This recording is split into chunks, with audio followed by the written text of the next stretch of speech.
to be in Maryland tonight. Oh, yes. Well, first of all, to Alex, you know, she forgot to tell you one important part of that story.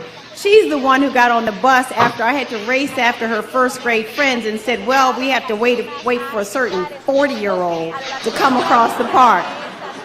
Well, I have to say, first of all, tonight, I must give credit to the absolutely unfailing God that I serve. One whose grace has been sufficient at every turn. I don't have enough words to say thank you to God, whose faith has been unfailing. I want to thank him so much. And just a moment ago, I received a call from God congratulating me on tonight's victory.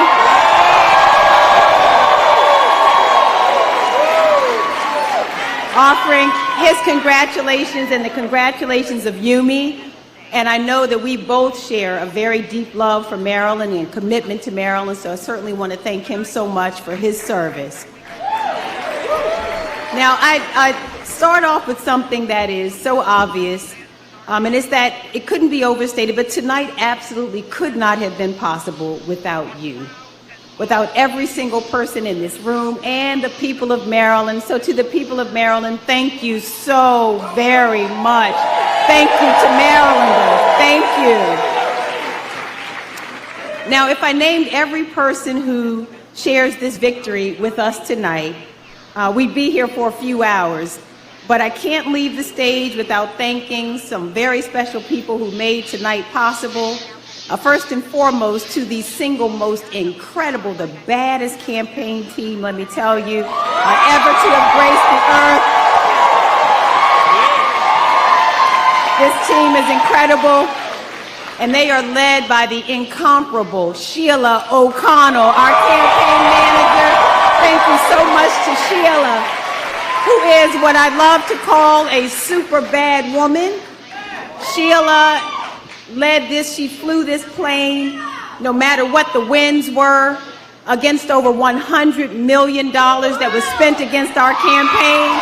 And we're here tonight for every single person on this team who gave everything they had. They left it all on the field. This was the single most talented team. I've seen every single one of them. I want to thank them so much for their commitment. I want to thank them for sharing their talents with me. And I can't wait to continue working and making your efforts worthwhile. I'd also like to thank some of our partners. Emily's List. I want to say thank you so much to Emily's List and the super incredible Jessica Mackler, Higher Heights, and Glenda Carr. There's a network across the country electing women. I want to thank them so much. And also want to thank all of our partners in labor who are here tonight, many of whom are here tonight. All of our faith leaders and faith community, want to thank them so much. To the super bad Divine Nine, my brothers and sisters of the Divine Nine. Yes, the coalition.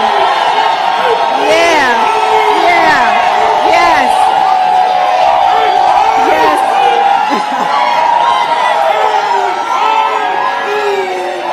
Yes. I'd also like to say thank you so much to the Democratic Party led by Ken Ullman and also Dr. Charlene Dukes. I want to thank them so much for all their incredible support. All of my friends in elective office, don't we have the baddest captain of Team Maryland, Governor Wes Moore? I want to thank him so much. All of our friends and our federal delegation who are here tonight. You just heard from Senators Cardin and Van Hollen. I want to thank them. All of our the congressmen who are here. I see Congressman Hoyer. I want to thank him so very much. Congressman Mfume, sir, thank you so much. Congressman Sarbanes, and Congressman Raskin. Yes, Congressman Raskin. Yes, America's congressman, Congressman Ivey. Want to thank them, Rupersberger.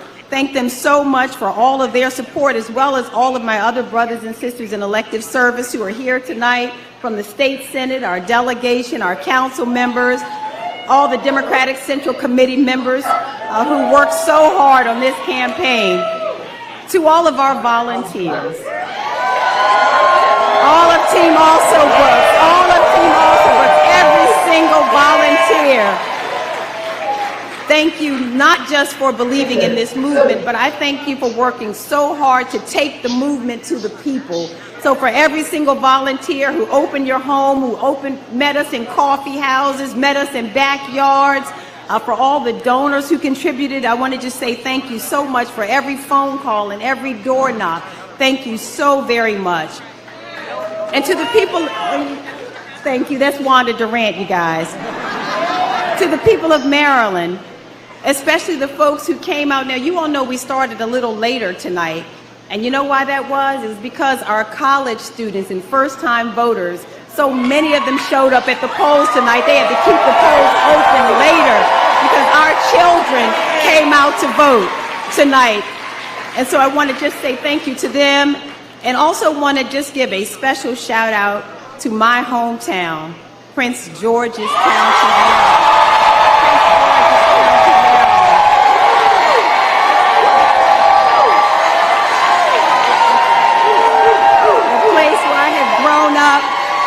The ones who I love so much. You know, I woke up this morning to my neighbors who lined my street and hosted a pep rally for me as I left my neighborhood. And I want you to know that this is the Prince George's County that I have known. The people who cheer each other on, where greatness grows. At times we struggle together and we work to build a better future for all of our children. And to those Marylanders whose support I have yet to earn, I may not have won your vote, but I want you to know that I hear your voice, and I will be your senator too.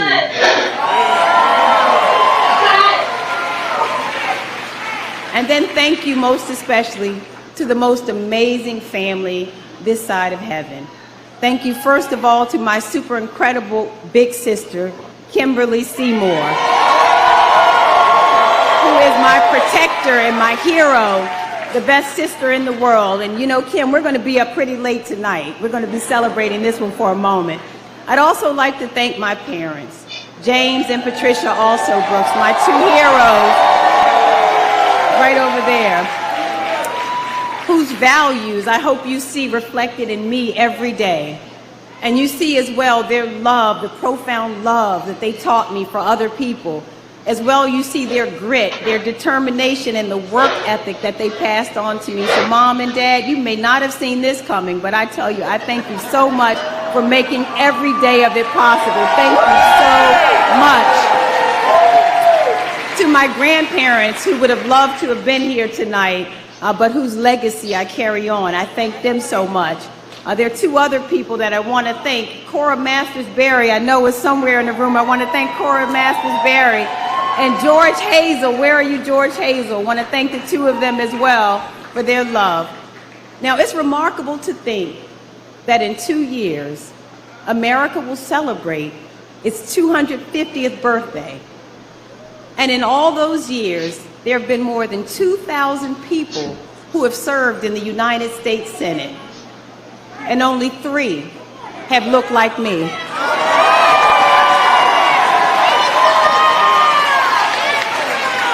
And so I want to salute all of those who came before me, who made it possible for me to stand on this stage tonight, whose sacrifices and stories I will continue to carry with me. And from the bottom of my heart, I thank each and every Marylander. To serve this state, my hometown, is the honor of a lifetime. And there are few places, be clear, like Maryland. Marylanders are absolutely amazing people. Absolutely amazing people. And I know how amazing they are because I've had the great honor of traveling all across this state, meeting Marylanders where they live, where they love, where they worship, where they build businesses, where they educate their children, and where they dream of a better day.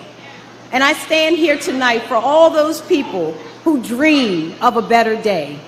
We stand tonight united as one Maryland.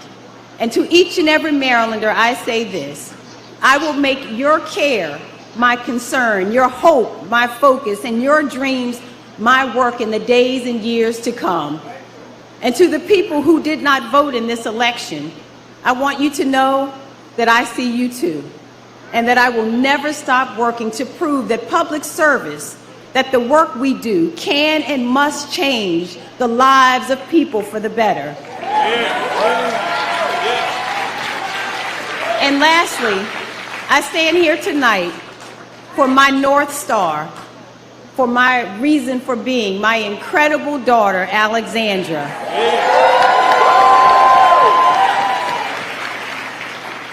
Alex should know that I first ran for public office because of her. And I ran for the Senate because of all of you, for the young people and the elders of our country, about the future that you one day will inherit, and the country that I know we all can be. I know that we can be a country that yells less and listens more, that fears less and trusts more, where we see the humanity in each other before the hateful word.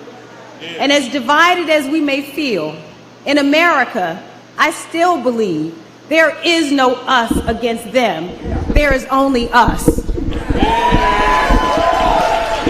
And with the right leadership, we can get back to a place where we celebrate each other more, where we see the humanity in people before the hateful word or the hateful deed, a place where our economy is fairer and our democracy is stronger, a place where women's health is protected, where hard work is rewarded, and where government exists not to eliminate our freedoms, but to celebrate and advance them. A place where you and your generation and all the generation, our kids' generations, can enter the workforce, knowing that not only will you have a chance to achieve the American dream, but that your children will also be able to achieve their dreams as well. And I've often said, and I'll say it again, the number one issue as I've traveled across the state is economic opportunity. And it is my great desire that each of our families, that all of us will not live on the margins, but it is my desire that you will live beyond your wildest dreams. That is what I will work for. And a place where you have no doubt that you can dream and be whatever you want in this country. And so to Alex, to all of our children, to all of our parents, I say to you that this is the America that I will continue to work for, to make it work for each one of you so that you can experience the American dream, that we together can reinforce the values that we share as Americans, the democracy that we believe in, that we believe in freedom and human rights, that we believe our leaders should have integrity and be decent people. This is what we will continue to fight for.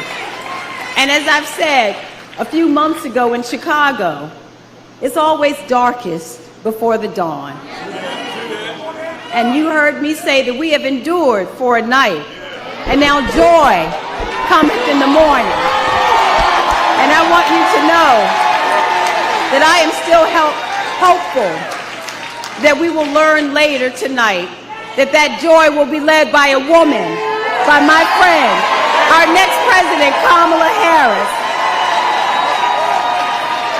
Tomorrow begins the hard work of making every day that comes the next a little better than the one before it. And that's a fight worth fighting. And that's a fight we are going to win. And so again, I say to each of you, I thank you from the bottom of my heart. What a wonderful honor. I can't wait to be your next senator, representing you in the Senate of the United States. And let me say one other thing before I leave. How lucky have we been to have Senator Ben Cardin representing us as senator from the great state of Maryland, a man whose integrity and brilliance not only benefited Marylanders, but benefited our whole country. And so I say to Senator Ben Cardin, we thank you so much, sir. Myrna, his wife, is here as well. I want to thank the two of them so much for their service. We love you so much, and we thank you. I'd also be remiss if I did not acknowledge one other person. I wanted two people. My pastor, John K. Jenkins, and Trina Jenkins are here tonight. I certainly want to salute them and thank them so much for their love and their guidance. Thank you so much. I love all of